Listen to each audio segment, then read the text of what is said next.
On the other hand, there are those people who, innal ladhina, indeed those people who, whom they, min khashyati rabbihim, out of the fear of their Lord, they are mushfiqun, ones who are fearful.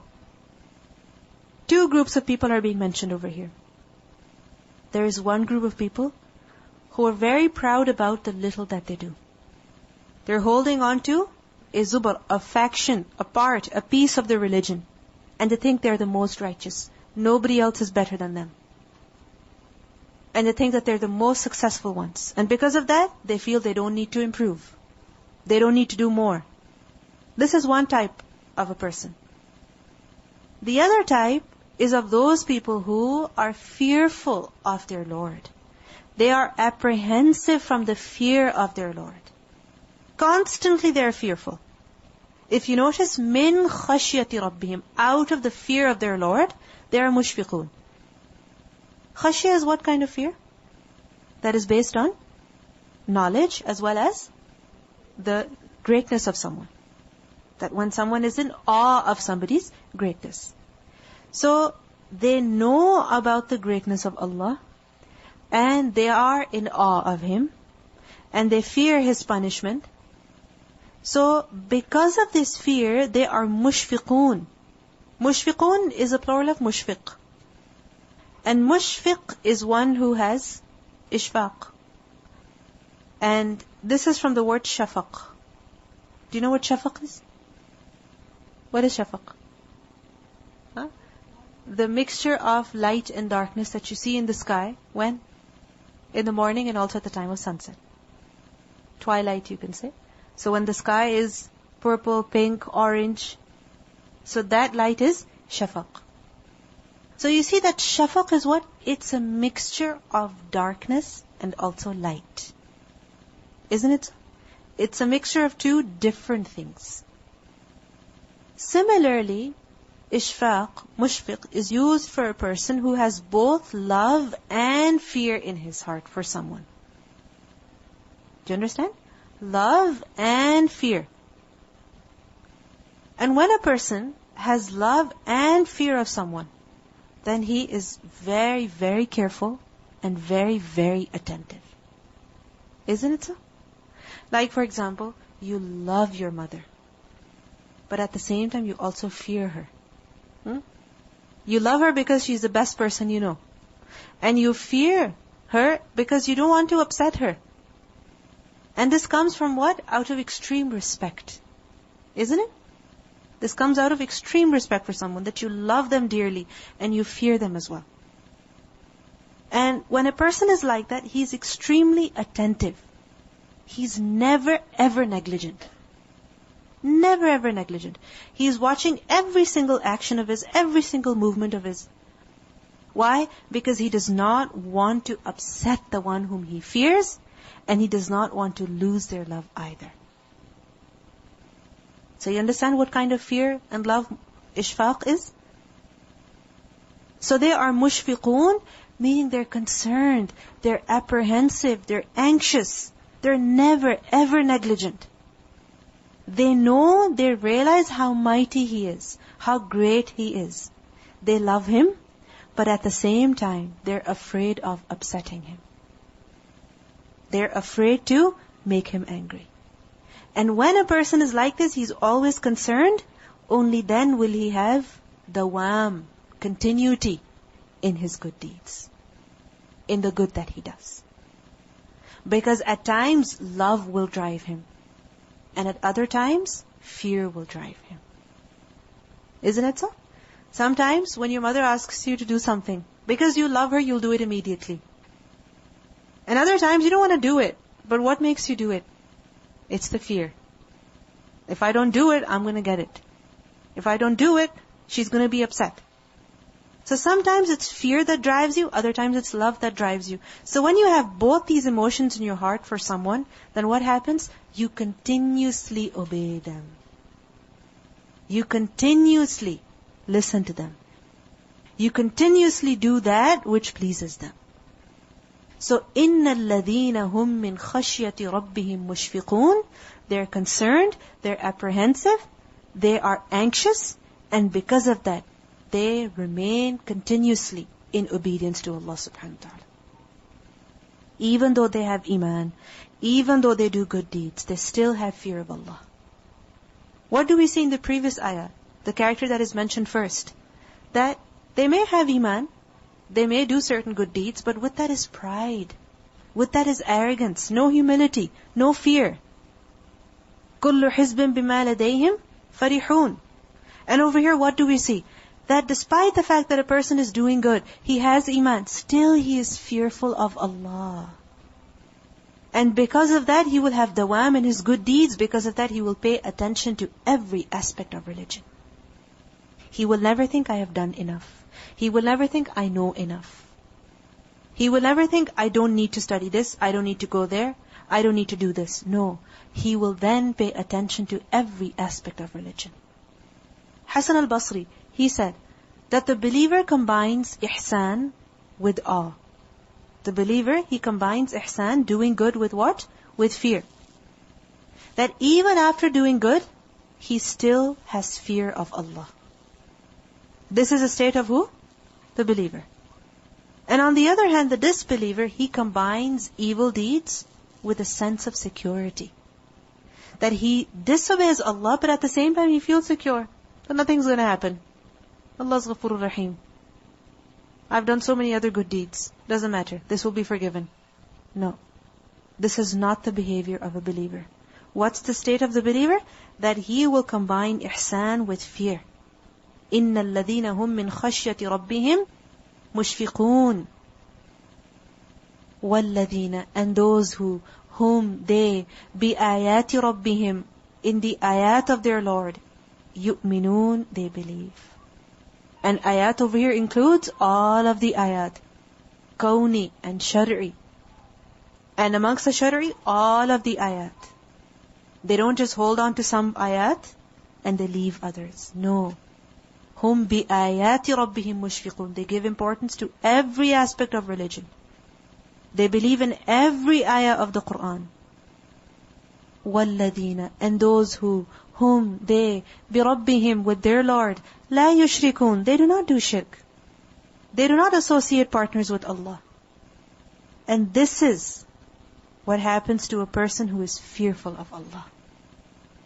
Who has knowledge of Allah, who has love for Allah, and who also has fear of Allah. Such a person will never do shirk with him. Neither open nor hidden. Neither major nor minor. Nor will he do riya.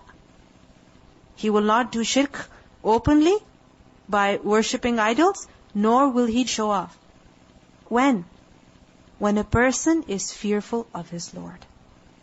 وَالَّذِينَ هُمْ بِرَبِّهِمْ لَا يُشْرِكُونَ. وَالَّذِينَ, and those who يُؤْتُونَ, they give, مَا آتَوْا, whatever that they give. Whatever that they give in charity, whatever good deeds that they perform, whatever they give in the way of Allah, how do they give it? وَقُلُوبُهُمْ, while their hearts, وَجِلَةٌ, are fearful. Why? Because أَنَّهُمْ إِلَىٰ رَبِّهِمْ رَاجِعُونَ, because indeed they, to their Lord, they will return. This is the state of who? The one who is fearful of his Lord. That even when he does good deeds, يُؤْتُونَ مَا آتَوْا, they give whatever they give. Whether it is something they give in charity or they do a good deed. Anything that they do, what's the state of the heart? Is it full of pride and arrogance? كُلُّ حِزْبٍ بِمَا لَدَيْهِمْ فَرِحُونَ. No. The state of the heart is of fear. Wajila. The word wajila is a feminine of the word wajil. And it's used for someone who is extremely fearful, someone who is extremely scared, apprehensive. We have learned earlier that Ibrahim a.s. was told, لا توجل, وجلت قلوبهم. So, وَقُلُوبُهُمْ وَجِلَةٌ. Why are they fearful? Why are they scared? Why are they afraid in their hearts? Out of this fear that what if this act is not accepted? What if this good deed that I have done is not accepted? What if there's some problem with it because of which it is rejected? Because a sincere believer, he can never be proud of his good deeds. He can never be proud That yes, I've done so much. I've done this, I've done that. And because of this, I'm definitely going to paradise. Definitely my ranks are going to be higher. No. He can never ever be proud about them. He's always afraid that what I have done is not up to the standard. What I did could have been done in a much better way. I fell short. I could have done it in a much better way. وَقُلُوبُهُمْ وَجِلَةٌ. And when a person thinks like this, only then he can improve in the quality of his good deeds. Isn't it so? When you feel that whatever you did was not good enough, then what happens? You want to keep improving. And when you think that what you did was good enough, it's perfect, there's nothing wrong with it, then is the quality going to increase or is it going to decrease? It's going to decrease. It's going to go down. يُؤْتُونَ مَا آتَوْا وَقُلُوبُهُمْ وَجِلَةٌ. And what is this fear? Why do they have this fear that what if this is not accepted? Because أَنَّهُمْ إِلَىٰ رَبِّهِمْ رَاجِعُونَ. They know that they're going back to their Lord and they're going to be shown their good deeds. Not just their good deeds, but also their sins. And they're going to be shown the reality of their deeds. What weight do they deserve? Have they been accepted or have they been rejected? Aisha radiallahu anha, she asked the Prophet ﷺ about this ayah. She said that I said, O Messenger of Allah, are these the ones who steal and they commit zina and they drink alcohol while fearing Allah? That, they do good deeds, but because they have done so many sins, so many major sins, this is why they're afraid? The Prophet ﷺ said, no. O daughter of As-Siddiq, they're the ones who pray. And they're the ones who fast. And they give in charity, while fearing that it will not be accepted from them. It will not be accepted from them. So even after giving, even after doing, their hearts are fearful. That we haven't done enough. We haven't done good enough. I have fallen short. I could have done better. And besides, if you think about it, Allah subhanahu wa ta'ala is so great. He is so great, so sublime, that no matter what good deed we do, is it going to give the haqq to Him? Is it going to be enough? No. Like the angels who are in sajda, from the moment they were created until the Day of Judgment. And what will they say? We have not given the haqq of worshipping Allah subhanahu wa ta'ala. So no matter what we do, we can never say that it's enough. We can never say that it's, good enough and we don't need to do more, or definitely it's accepted. No. Because what are we and who is Allah? What are our deeds that we do? Nothing. Allah subhanahu wa ta'ala deserves what is much greater, much better. But what do we do? Little good deeds, insignificant good deeds, and we think that we have accomplished great things. Ulaika, it is those who are mentioned in these ayat. Those who fear their Lord. Those who do not do shirk with their Lord. Those who do whatever that they do, but their hearts are full of fear. Such people, yusari'una fil khayrat. They're the ones who hasten in good deeds. They're the ones who go ahead in doing good deeds. They're the ones who increase in good deeds. And notice, yusari'una, musara'a, does not just mean going ahead, but what does it mean? Being quick and speedy. That they don't delay.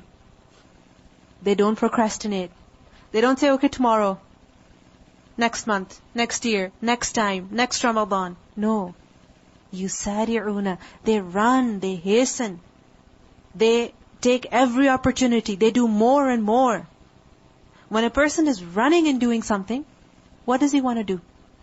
He wants to achieve more and more in the little time that he has.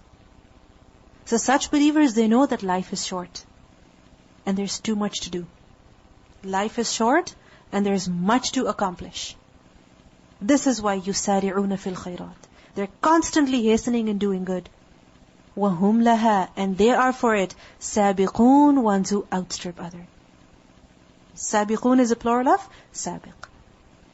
That when it comes to doing good deeds, they're the ones who outstrip others. They're the ones who get ahead of them.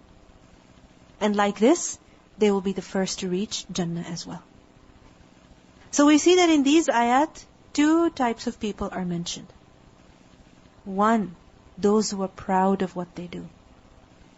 Those who become arrogant, who become biased, who hold on to parts of the religion and they think that they are the ones who are most righteous. No one is better than them.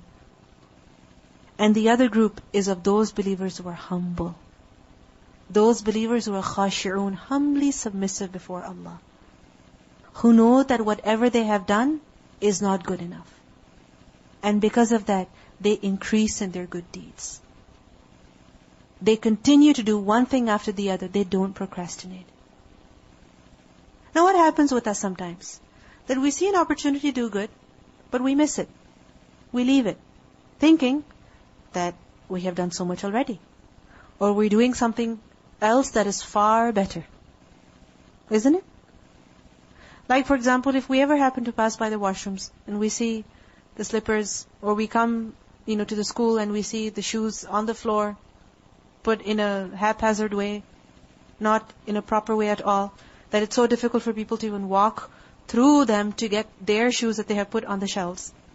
One way is that a person thinks, I have come here to study the Quran, teach the Quran, that's something so important. This is not my duty. What I'm doing is more important. Therefore, I'm not going to waste my time in this.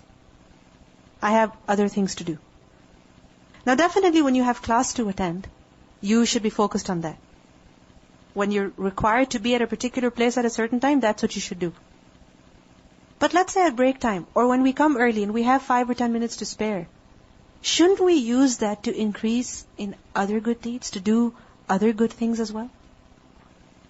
There are people who are doing their work, who are doing what they're supposed to do, but in the moments that they have in the middle, the few minutes that they have in the middle, they will do something to help someone. They will do something to remove the adha from the road, from the pathway. So when a person thinks that what he has done is not enough, when a person realizes that he needs to avail every opportunity, then he will see opportunities. He will see them. He will find them right before him and he will avail them. We see that Uthman radhiyallahu anhu, the Prophet ﷺ said about him that from this day on nothing will harm Uthman, regardless of whatever he does. Isn't it so? The Prophet ﷺ said this statement about him. But did that prevent Uthman radhiyallahu anhu from excelling in good deeds? From increasing in good deeds? From giving more sadaqah? From helping the poor and the needy? From performing the salah? No. So the Sahaba, they never thought like this. That what we have done is sufficient, what we have done is enough, and we don't need to do more. Why? Because they had fear of Allah. They were fearful in their hearts. And when a person is like that, he can never be satisfied with the good that he has done. He will only improve, he will only excel. We learn from a narration that 2 types of people are never satisfied. 2 types of people. First of all, the one who desires wealth. The one who wants money. He's never satisfied with what he has. And what happens? He avails every opportunity. Even if he does not need it. Isn't it so? Like for example, people who love to buy stuff. If something's on sale, if they have a coupon for something, and they don't even need it, what will they do? They'll go buy it. Why? It's on sale. Do you need it? No way. Are you going to use it? I don't think so. But it's on sale. So when a person has love for wealth, no matter how much he has, that desire, that love is never satisfied. Similarly, there are people who have so much money, but constantly they're working, why? To make more money. Isn't it? They have money, they will invest their money, they will work, they will, put their money in stocks, they will do one thing after the other. Why? To increase their money, to grow their money. What they have will probably be sufficient for them until the end of their lives. But they still want more. And the second person who's never satisfied with what he has is the one who desires knowledge. He will learn one thing, he will learn the other thing, and he will realize that he is only ignorant. And this way he will continue learning. He will continue to increase in his knowledge. So a believer also is such that He knows that he has not done enough good. He knows that he has not done enough good. This is why he will avail every opportunity. He will use it. He will benefit from it. And any good deed that he finds out about, what will his reaction be? I'm doing enough already? No. He will realize, I also need to do this. I also need to do this. He will not say, I choose not to do it. I know it's very rewarding. I know it's very beneficial. I know Allah has promised great reward for this, but I choose not to do it. I think I've done many good deeds already. No. He's never like this. Because he knows that it could be this deed that will save him on the Day of Judgment. We'll listen to the recitation and then we'll continue. We see in the first ayah that we learned today that eating good food, it has a direct effect on our actions. So a person will eat well. Why? Out of the fear of Allah then. Because he has to do well. The dua that Rabbi awzi'ni an ashkura ni'mataka allati an'amta alayya wa ala walidayya wa an a'mala salihan tardahu. That you give me the tawfiq to do those good deeds that you will be happy with. Because it's possible that a person is busy doing one thing after the other. He is, getting exhausted. Busy. One action after the other. But what if those actions are not that good enough? Or what if those actions are wrong and he thinks that they're right? What if he thinks that what he's doing is very righteous, but in reality, those deeds are not liked by Allah subhanahu wa ta'ala? So we should pray to Allah that Allah give us a tawfiq to see the opportunities, avail them, and that whatever we do is also liked by Him. It is also accepted by Him. Now being practical, what do we learn from these ayat? وَالَّذِينَ يُؤْتُونَ مَا آتَوْا. And the next ayah, أُولَٰئِكَ يُسَارِعُونَ فِي الْخَيْرَاتِ وَهُمْ لَهَا سَابِقُونَ. Because we see this problem in all of us, that we see that we're not doing good enough, isn't it? Or that we don't even see the opportunities, we don't avail them. And there's so much work to be done, but we think that we have done enough, we don't need to do more. So what did you learn from these ayat? Share some reflections. Laghu is one of the opinion. He said that it's the kizb as well, right? It is a shirk as well. And all the time we're learning that arrogance is istakbar is batrul haqq wa ghamatun nas. So throughout when you are ignoring the haqq, you are doing the kizb. It means you are denying something. You're not having the khashya. So if you have khashya, you will not fall into the other category. We see that in the qualities that were mentioned at the beginning of the surah as well. قَدْ أَفْلَحَ الْمُؤْمِنُونَ. What was the first quality that was mentioned? That الَّذِينَ هُمْ فِي صَلَاتِهِمْ خَاشِعُونَ. And khushu' is the fear of the heart, the humility and submissiveness of the heart. Because when a person is humble and fearful in his heart, only then can his actions change. Because isn't it natural that when there is fear in the heart, it will be visible on the body? When there is humility in the heart, it will be manifest in the actions of a person. So this is a reality, that when a person is fearful in his heart, it will automatically have an effect on his actions. And we see the same thing over here as well. That those people who min khashyati rabbihim mushfiqun, they're the ones who أُولَٰئِكَ يُسَارِعُونَ فِي الْخَيْرَاتِ وَهُمْ لَهَا سَابِقُونَ. When a person holds on to just a part of the religion and he thinks that he's right, whether it is believing that a certain righteous person is definitely going to intercede for you, then what does it do? It prevents a person from excelling in good deeds. The problem that we don't excel in doing good and then we think that we have done enough is because we don't see Allah's greatness. So what happened is that, I have done, instead of focusing on how Allah great is, we focus on our deed. I pray, I did this, I did that. So we count the good deed that we did and then we just neglect, we don't see the opportunity. So we have to focus on who am I worshiping, who am I praying to, instead of I have done this, I have done that, and comparing with somebody else who's doing nothing. Yes, very true. How many of us actually make dua? Allah subhanahu wa ta'ala give us opportunities to do good, right? If you're on a bus or you're commuting or anything, just make dua. There's probably a non-Muslim taking something and you'll have an opportunity to help them, to give da'wah. And the other thing is, when I came today, I saw people setting up the sheets, setting up the benches, and I noticed these people are the ones that come early, and these people are the ones that get the opportunity to do good. And you'll notice these are the same people who are sitting in the front rows. So it depends on what you want to do. If you come late, you won't have any opportunities. If you come early, you'll have more. وَهُمْ لَهَا سَابِقُونَ. Right? Because they hasten in doing good, this is why they get the opportunity as well, before the other people get that. And they don't have to be told, because they know that what they have done is not enough. They know that they need to do more. And because of that, they will find many opportunities. Just like Abu Bakr radiallahu anhu and Umar radiallahu anhu, right? There was always a competition between them. Umar radiallahu anhu would always try to do more than Abu Bakr. But Abu Bakr radiallahu anhu, he would always excel. He would always be the first one. وَهُمْ لَهَا سَابِقُونَ. I was thinking about Abu Bakr radiallahu anhu when he told, my one feet is in Jannah and the other one is outside Jannah. I would fear that I would be prevented from entering my second foot into Jannah. So just imagine, these are the people who are fearful of Allah. And these are the people who strive to their last breath, that they know that they haven't done enough. Now we all need to think about ourselves as well. Honestly, analyze yourself. How much have we done? How much have we done? It's nothing. Hardly anything. And then what kind of grades do we assign our actions? It's always A+. It's always, distinction.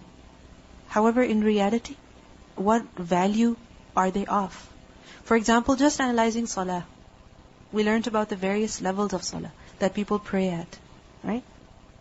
And if you think of it, majority of us, many times, most of our salawat, how are they prayed? Is it at the highest level? Is it at the mediocre level? Or is it at the lowest level? We need to analyze ourselves. And when a person is fearful, then he will realize that nothing of mine is good enough. Then he will think about improving, increasing, excelling. Just like a person who thinks that his house is not decorated enough, what will he do? What will he do? Every little thing that he will see, he will buy it. And he will put it in his house until the house becomes almost like a junkyard. But because he thinks that no, it still needs to be beautified, it still needs to be added more to, then he will keep on buying, he will keep on putting. Right? Here I just realized the importance of remembering Allah and having khushu' in every deed you do. Yes. Because if you think about Allah and the reason why you're doing every single thing, even the little things, whether you're getting ready or anything for school, you're getting ready to gain knowledge, if you think about it while doing those actions, then it wouldn't be hard to regain that fear when it comes to salah. It wouldn't be hard to do those actions then. When I was feeding the cat, I was thinking, one is that just put the food there. And then is to pet the cat and to be close to the cat. It means little things, if you do it for the sake of Allah subhanahu wa ta'ala, having that intention, it makes a difference. Yes, of course. Then it brings quality to the actions. It brings ihsan to the actions. And if a person thinks just feed the cat, just give the food and it's only an animal, forget about it, just, get out of here, let's go, then there's no ihsan. Right? So what is it that brings ihsan, what brings quality and increases the quantity of actions? It's the fear of Allah. It's the love of Allah. That is what increases the quality and the quantity. Because many times we complain, we do, but it's not good enough. We do, but it's not enough. So how to solve that? Increase in the fear and love of Allah. We all know that the A level is above provincial level. Then B is he meets the criteria, and then C, he's somehow explaining all the concepts, right? And I was thinking, this is kind of report card we're going to get in the hereafter too. And we were being mentioned that the humul warisun al-firdaus, right? If we are aiming for such a big thing, it means then criteria has been given to us, and that is to be mushfiq, because then you don't need any muhasib on you. Yourself is muhasib for yourself. You yourself can call yourself to account, analyze your deeds.